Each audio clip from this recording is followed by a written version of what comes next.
Alright y'all, today we are talking the BMW R18 and all of the things y'all have been commenting online, or the comments I've seen online with concerns about this bike. I'm going to address them.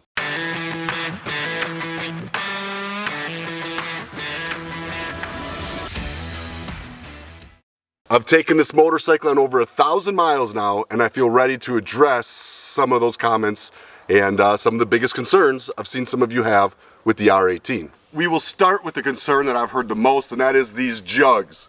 They stick out either side. They're very close to your legs when you're in the seating position, and people are concerned about the heat coming off of the jug. Now, in order to properly explain what I'm about to say, first I think we need to talk about the V-twin motorcycle. See, the V-twin motorcycle has two cylinders like this stacked straight up in the frame.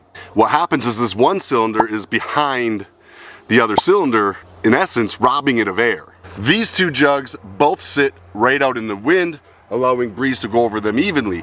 And that definitely has some performance advantages. It keeps the cylinders at a more even temperature and more cool, where, you know, the standard V-twin, this back cylinder gets hot. It's not getting the airflow the rest of them are. And while that lowers down on heat, it also is good for performance because it keeps the engine more consistently cool. In turn, I mean, we all know that's good for horsepower and torque, right? The other thing to consider are these two headers, these two exhaust ports coming out of the cylinders. These are out in front of the engine, where on the V-twin, that back one is coming out right underneath your leg. So you've got the rear cylinder, which is getting the least amount of airflow, which is running the hottest, and then you've got an exhaust port coming out right underneath your leg. These headers are coming out in front of the cylinder, so they're even getting more airflow than the cylinders are, therefore keeping it even cooler yet. When it comes to heat and riding, I have never had an issue at all with them being on my legs yet. And my opinions on this motorcycle come from riding on twisty, windy roads and long, straight roads in the summer. Both styles of riding, I haven't had any real issues with heat on my legs. Not near as much as I've had for my traditional V-twins. Now, while we're at it talking about this boxer motor, let me tell you a little history about it. Why would they want a boxer motor with two cylinders coming out the side? Why do they call it a boxer motor? They call it a boxer motor because it's much like a boxer throwing a punch. They're just straight out, straight at you. You don't want looping, curving punches. You want straight punches when you're in a fight game. This engine does just that. It throws straight punches out either side consistently. And along with the cooling benefits that we just discussed, it also has some other benefits like low center of gravity. With all those two cylinders stacked tall up in the frame, it carries its weight much lower, which is better when it comes to corner and handling. BMW has been making this motor for a long time, and that's one of the things I love about this R18 motorcycle. It really follows the lines of the heritage of the old school bikes, from the pinstriping on the tank to that boxer motor, to just the lines of the overall motorcycle. The way they built that back swing arm carries down kind of long and sleek. It just really truly looks like the motorcycles of the past. Even on a recent ride to the Wheels Through Time Museum in Maggie Valley, I happened to run into two old-time BMWs that were there. Got them to come off to the side and snag a picture so we can compare the brand new R18 to the granddaddies of the past. And while we're talking about the boxer motor, this is probably a good time to note, BMW is not the only company putting this boxer motor out. Did you know that companies like Subaru and Porsche also run a boxer motor in their cars? Another thing that a lot of people don't talk about, because of the way this engine works, it creates a lot less vibration. Now, a lot of us V-twin riders love our vibration, but there's something to be said about a comfortable, smooth ride. And the boxer motor is gonna deliver that. And that's not even discussing maintenance. See, with less vibration comes less issues. So that smoother running motor technically should last longer and have less breakdowns or issues. So that brings me to kind of another question people ask. Well, it's BMW, so the maintenance schedule just has to be unreal. Not so. Of course, there is a 600 initial maintenance that has to be done on this motorcycle, like any new bike, for break-in periods. But then the next service comes at 6,000 miles, and the one after that, 12,000 miles. So it's not an ungodly service schedule like some people might think. Okay, I think the next thing worth discussing are these mid-control foot pegs. A lot of people say, I like the long distance tour, and these mid-controls would just never work for me. The first thing that should be noted is mid-controls are a superior way to have your foot on a motorcycle. In fact, more motorcycles are made with mid-controls than forward controls by a long shot. There's really two reasons for that. One is when you're going around corners, you're not having to turn and lean with your handlebars and your upper torso.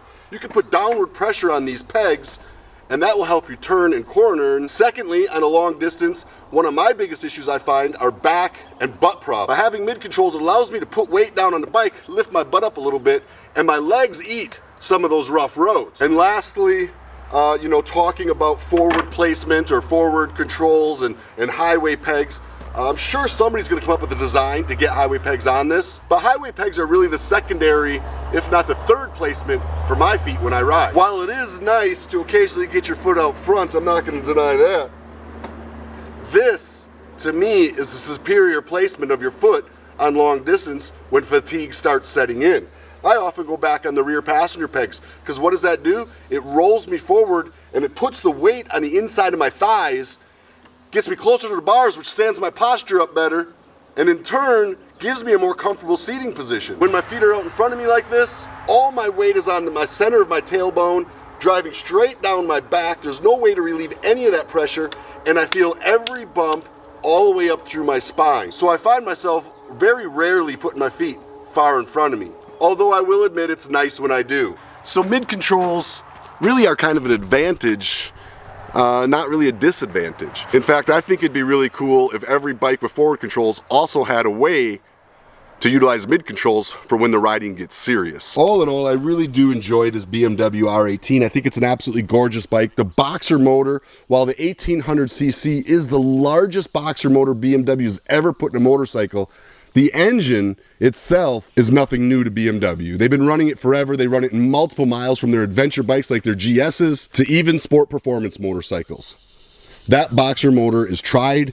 true, and performs like a dream. Another thing worth mentioning is the exposed drive shaft. While I think it's incredibly beautiful, it's nice not having a belt or a chain to worry about maintaining or braking, and it delivers a much smoother ride for the motorcycle. Other things worth pointing out on the BMW are the fit and finish. I think it goes without saying that the fit and finish on this thing are far superior to any of my other motorcycles. When it comes to fit and finish, this motorcycle is put together better than any motorcycle in my garage. Just the way they run their cables, their lines, everything's tucked perfectly. It's the German engineering y'all have heard about at its absolute best. Add in factory LEDs all the way around, standard cruise control, and heated grips. This R18 is truly a luxury motorcycle, and to me it's like a piece of jewelry. It's just gorgeous. The way it looks, the way it's put together, it just gives me that old time kind of sexy feel. It's a beautiful motorcycle to take out to a fancy dinner or out to a ice cream or just a night out on the town.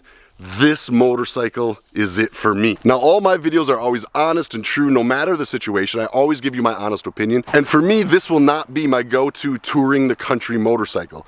I got this motorcycle because I wanted something fun.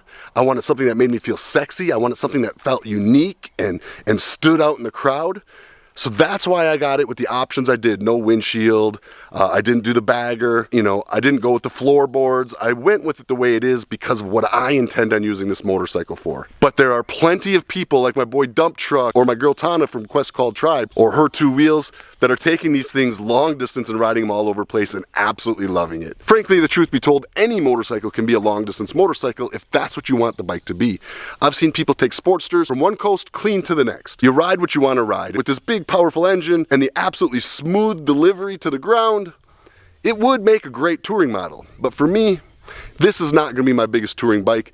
This is going to be my get out, feel special, just love the way it looks, love the way it rides, slow down and enjoy life motorcycle. I look forward to customizing it and making it into something that absolutely is a showstopper. I know opinions vary and beauty is subject to the beholder, but to me, this bike is absolutely beautiful. It's sure enough got enough power, and it's a whole lot of fun to ride.